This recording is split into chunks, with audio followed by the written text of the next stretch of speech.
So, Dylan, I know we would usually save the Bulls for last because we're fascinated with them, but they had the biggest injury news of the week, and I feel like we got to start with them. Do you think that's a fair place to start? Yeah. So, our first team will be the Chicago Bulls. So this week, well, they had a lot of games this week. They have a really rough schedule, and their first game was against the Knicks. They lost by 1 in a game that they probably should have won after an epic Knicks collapse. They beat the Jazz without Mike Conley, I think, 107-99. They beat the Celtics in another epic collapse. And then they lost to the Sixers last night. The Celtics game was 128-114. The Sixers game was 103-98. And they're doing well in spite of losing Patrick Williams for the season with a wrist injury. He went up to try to dunk on Mitchell Robinson, and he fell and landed on his wrist. And so, I mean, Dylan, I think it's remarkable how well they're playing, because we watched 2 of the 3 games without Williams, and they really played the second half of the Knicks game without Patrick Williams. I think it's really remarkable how well they're playing without Patrick Williams. Yeah, we were worried about their defense, and they're currently the number 4 team in defense in the league right now. So it's been interesting. I mean, Javonte Green has stepped up into Patrick Williams' place and played really well. And this was a guy that we talked a little bit about in our preview.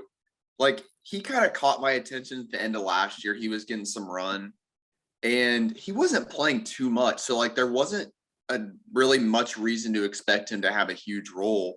And now he's their starting power forward. So it's worked out really well, though, because, like, he doesn't really do much on offense, but that's good because they have so much damn offense already on the floor.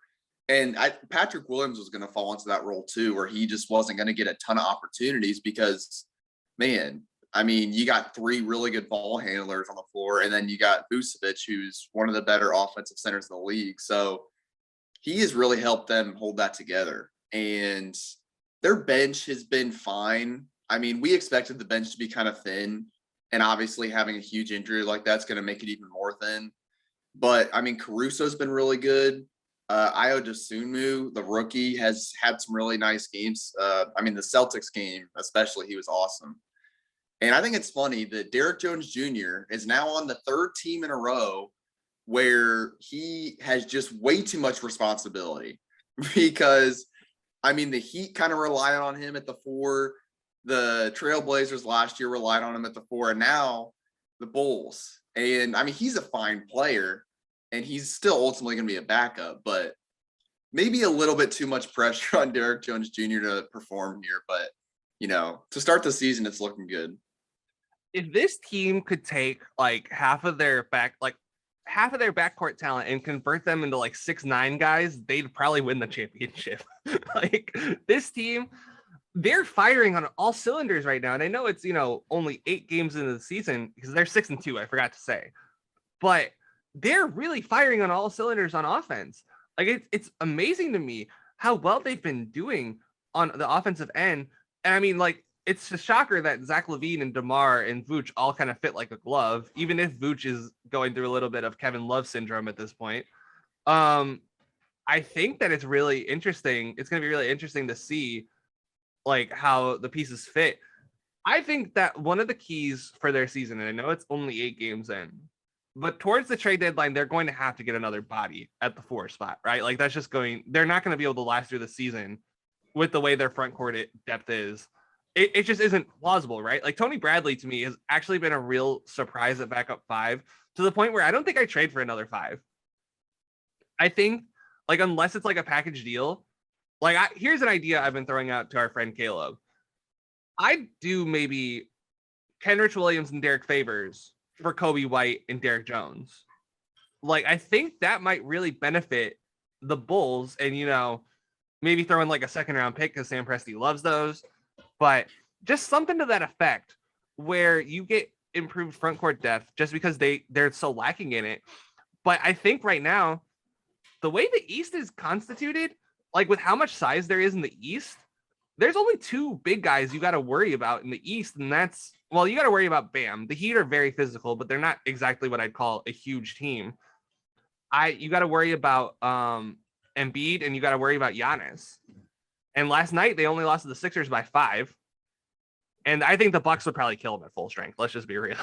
But I mean, for the most part, I don't think the size is going to be as much of a problem as I thought it might have been. Yeah, I think I agree with that. And I mean, this is kind of becoming an interesting thing to monitor in the East in general, because we talked about the Celtics already and their lack of size. And of course, they're not a great example right now because they're not playing too well. But Charlotte is another team that's very undersized, but ultimately playing pretty well. I mean, I guess the Knicks have decent size, but I don't trust that in the playoffs. And I mean, the Pacers, but hell, like they may not even make the playoffs. Like it's gonna be a lot of high scoring games, I think, when it comes down to the final stretch in the playoffs, because like the Nets aren't gonna play big. Like a lot of the teams I just mentioned aren't gonna play big. So it really just comes down to the Sixers and Bucks. And I think you could beat the Sixers with Embiid. I mean, the Hawks did it last year, and yes, they have Clint Capella, but Embiid is way better than Clint Capella, So I don't think Embiid is necessarily a huge like roadblock for the Bulls or any other team. Obviously, Giannis is another case, but Giannis could be. I mean, Giannis is Giannis, like it doesn't, his size doesn't really matter as much. Like you could get the biggest team of all time. Could they stop Giannis? I don't know. Maybe if you want to go back to the 80s or 90s, but I mean, this is like a increasingly smaller league, and the Bulls, at least right now, have so much offense that I mean, I think they could kind of outpace the losses on defense they're going to give up. I think that's right. And I think we can move on to their like big three. I mean, big three in air quotes, because it's an unconventional big three. But all the pieces just work on offense, right? Like Lonzo, I think we'll talk about Lonzo. I think you'd want to talk about Lonzo. I feel like, he's doing what he did in New Orleans last year personally, but like on a much better team. But DeRozan and LaVine in particular, like those two guys have such amazing chemistry off the bat. It's insane how much better they look than like I'm just gonna say it based on the 2 weeks of Celtics that we've watched, because we watched the game against the Bulls. It looks better already than Brown and Tatum does. I don't know, like they move so much better off the ball. Both of them do. It's not just LaVine. LaVine's a great cutter, and we're seeing it again. Dylan, I think that this offensive combination between DeRozan and LaVine, I think that it's really dynamic, and it might be one of the best 1-2 punches in the league. Yeah, most times when two players or three, if you want to throw Lonzo in, get together like this, and then you throw Vucevic on top of it, most of the time I would worry. But as soon as I saw DeRozan went there, I'm like, I love that, because DeRozan in San Antonio became such a good passer, and he's always in the middle of the floor. And the middle of the floor is like the one spot where you can pass to anywhere pretty easily. Like if you want to kick it out to like anywhere on the 3-point line, you have a good, kind of vantage point. If you want to dump it down to your big in the middle, you can do that. And DeRozan is probably the best in the league at getting to those spots. And as you mentioned, LaVine is just so good off ball. And he doesn't need the ball at all. Like he's the guy that obviously when he has the ball, as we saw last year, can be incredible, but he can be just as effective off the ball too. And when you have so much offensive attention on DeMar DeRozan, who has scored 30 points back to back now, and he's averaging 27, and yes, it's only through 8 games, but 27 points is beyond a career high for him. And when you have that much attention, and then you still got to track Zach LaVine off ball, and Lonzo, who last year really solidified his role as like an off ball player. And, I talked a lot of shit about New Orleans last year, and I didn't like how they used Lonzo. But part of the reason was because like their offense just didn't really make sense together. And it kind of worked out as the season went on. I didn't think using Lonzo as purely an off-ball player really made much sense for that situation. But this situation, I think it makes a lot of sense. And especially because Lonzo is a much better three-point shooter now. I mean, it's working out well. And he's definitely, like, of those three, he's definitely eating the least, if you will. Like, he's definitely not putting up huge numbers every night like the other two. But he's playing his role, man. And he's got that little afro growing out, which I think is a really nice look for him. So like you can tell Lonzo is just feeling himself, and I think he's a great kind of tertiary ball handler in that. And not to get off of those three too quickly, but I love Vucevic's place on this team too, because you were mentioning that he's kind of becoming the Kevin Love, but he's a much better passer than Kevin Love was. And gosh, man, like it doesn't even matter if he's getting assists, like those some of those hockey assists he's getting, where he's getting the ball in the post and he's moving it to the other side of the floor to find an open shooter. Like those four just have such great chemistry right off the bat. And it's amazing because I mean, even he and LaVine didn't really play much together at the end of the season because of injuries. So it's not like, Vucevic and LaVine had 80 games together. I don't know. They probably had less than 10 or less than 15 at least. So really, you've got four guys that are just now playing together for the first time, and it looks like they've played together for years. Exactly. That's a great way to put it. Another thing I want to talk about with this team is that DeMar and Zach both play like honest basketball, right? And like, what do I mean by honest basketball? Like, they're not like in terms of the new foul rules, right? Which I think we've touched on before. These two guys, Zach LaVine didn't get a whole lot of foul calls to begin with last year. Like, he wasn't, the guy who was getting to the foul line 10 times a game. He was getting there like only 6 times a game last year. And so when you're not doing all the shenanigans to try to get to the foul line every single time, and DeMar never did that either. Like, DeMar's way of getting to the foul line is much more of like, okay, I'm going to pump fake until you jump into me, right? Like his style of getting to the foul line is like a lot like Dwayne Wade's, which I think we would agree is much more honest than Goran Dragic throwing his ass out trying to get to 3 foul attempts, right? I think that we both agree that that's way better, or Lou Will, or so many other guys. And so right now, in terms of free throw attempts, not per game, just in terms of total free throw attempts, DeMar's 5th and Zach's 9th. And I think that having two guys that are actually getting fouls called on them is going to be huge for you, because I'll go through the top 10 right now. So we got Giannis at first, obviously, makes sense. Jimmy Butler second, another guy who plays honest basketball. That's not surprising. Joel, not surprising. He's a foul drawing machine. Rudy, 4th, again, not a surprise. Montrezl Harrell, 6th.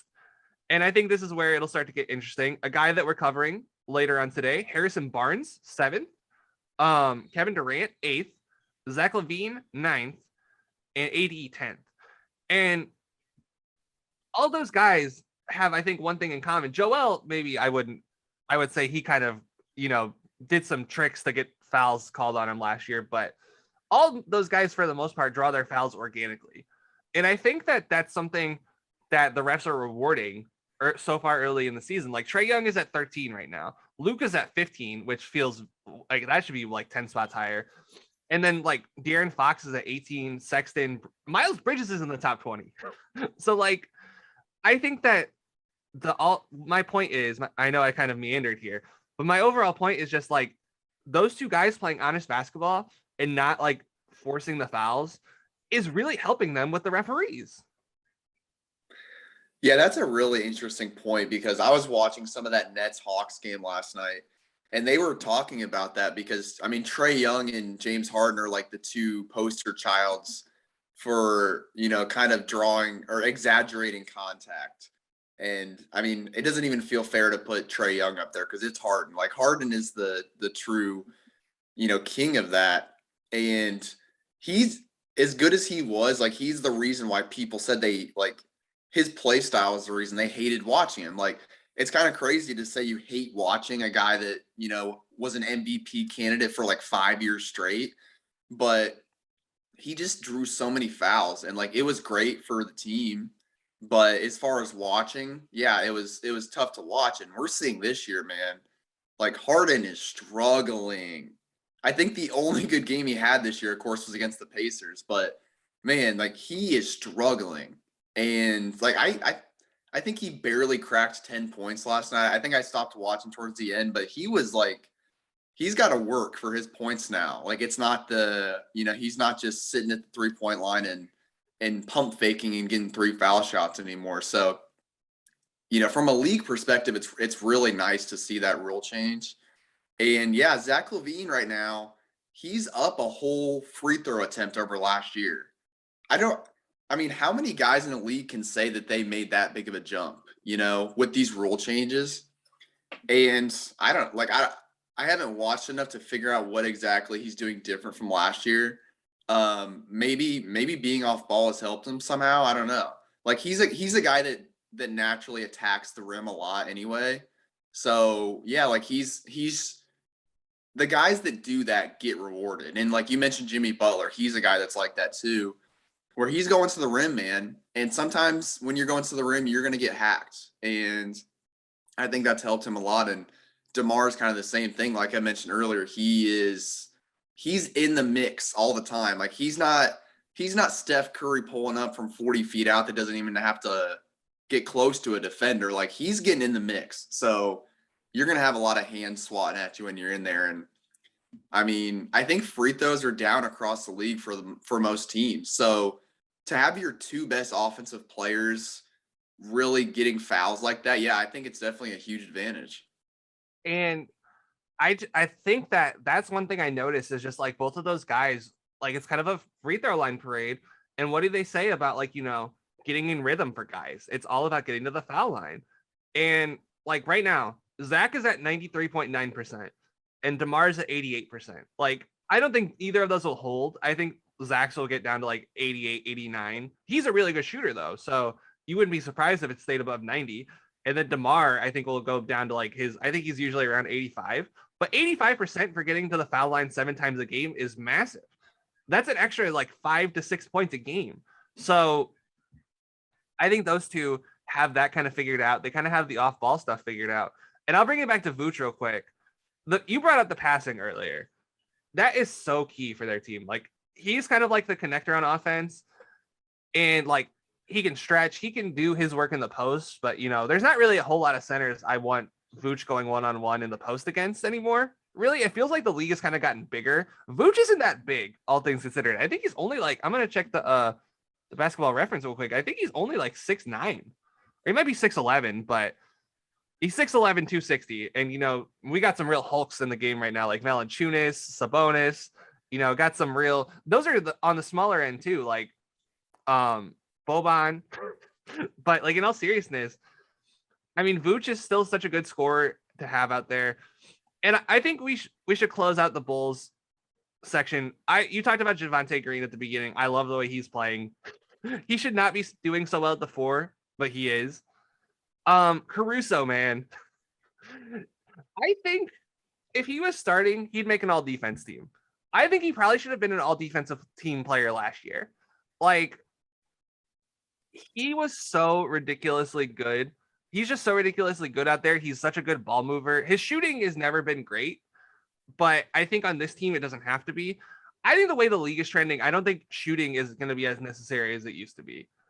I think the league is going to start to value more of like all around players. And I think Caruso is going to get a real big boon from that because he just does everything so well on and off the ball. And I think that, I mean, Dylan, what have you seen from Caruso that you've liked so far? I mean, he's kind of carried it over from the Lakers. I of course had to reserve my Caruso praise until he was off the Lakers, but I mean, we saw it last year. Like there was times where, like, who did LeBron trust to make an open shot? Alex Caruso. If LeBron trusts you to make an open shot, that's huge, and he came through a lot for them last year.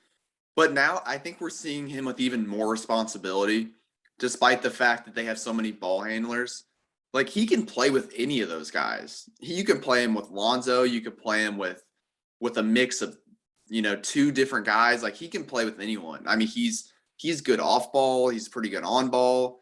He's just a mess on defense. Like, he's one of those guys that dives after loose balls and like he makes the effort plays. And that's contagious. And I'm interested to see him and Dosunmu play more together too, because Dosunmu is kind of like that too. Like, I mean, I watched him at Illinois last year because Illinois was very good last year, but he didn't really play off the ball much because he was like by far their best guard. Like, they needed him on ball. And right now he's playing off ball more, and he's a really good off ball player. I mean, he's really good in transition, and so is Caruso. Like, those two guys, I mean, really all you ask out of your bench is to keep up. Like, don't blow a huge lead or don't let us lose any ground on this team. And I could see with these two guys leading the charge, I mean, they could hold leads or even grow leads because they do the dirty work. And the dirty work translates, it gets everyone else excited and involved, and that energy really carries over into points a lot of the time.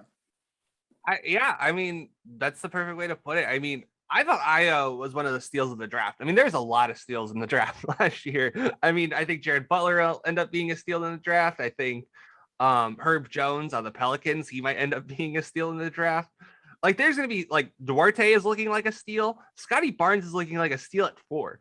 So last year's draft, I think we're going to talk about in like legendary terms, just in terms of like how talented everyone is. But yeah, Caruso. So I looked at the on-off stats when Caruso's in the lineup for the Bulls. They're +9 in 441 possessions.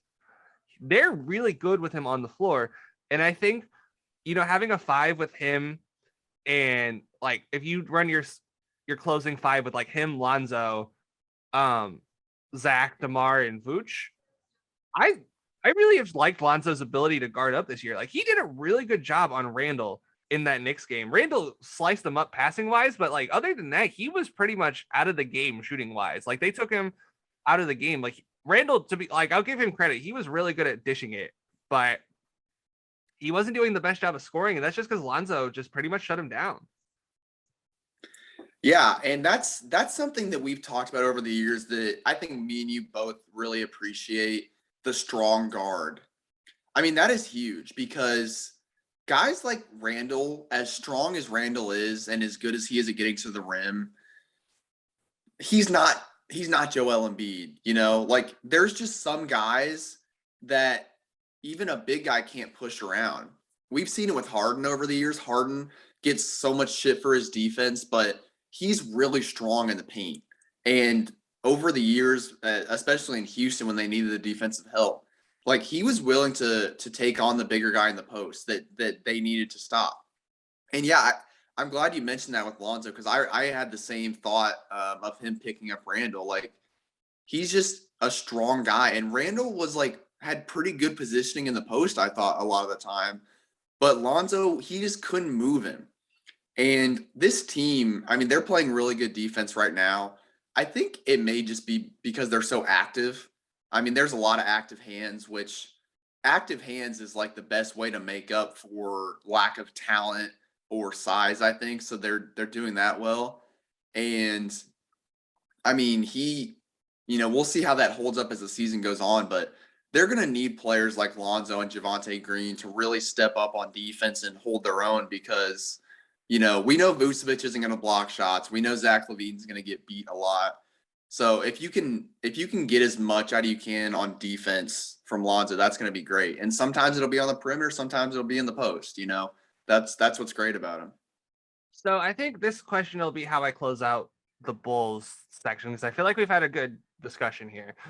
So their next 9 games, I'll say. So they're playing the Sixers again on Saturday. They'll be playing the Nets, and they'll be playing the Mavs. Those games are all at home. Then they're going to be going on like a little West Coast road trip. They'll be playing at Golden State.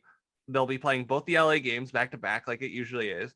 They'll be playing at Portland, at Denver. Then they're coming back to Chicago, and they're playing New York and then Indiana. And I know Indiana hasn't gotten off to a hot start, but they're still a really good team. In those 9 games, Dylan, what record would signify to you that this team is the real deal? I mean, for me personally, I've always taken West Coast road trips as like if you can split it, you're doing really well. If you can split it or finish, I mean, if you can finish above 500 with any record, you're great. I think you just need to split it. Like if you can split all your road games, like you're in a really good spot. So I'm more interested to see, obviously wins matter, but I want to see how they play Golden State and the Lakers. Like those are two games where it's like these are two of the best teams in the league. So, you can beat the Celtics who suck right now. You can beat the Knicks or almost beat them, but can you beat the teams that are really going to stand out in the end? And so if they can split and give those two teams either beat them or give them a really good run, I mean, I think that's a really good sign. Yeah, I agree. I think if they can go 6-3 on this trip and win like 2 of the 5 road games, I think that would be a really encouraging sign. They should beat New York again. They should beat Indiana. They should beat Dallas. I don't know about should beat Philadelphia because Philly's just a rough matchup for them. They should probably beat the Clippers too, and they should probably beat the Blazers. But we'll see. It's going to be real exciting to monitor their progress. But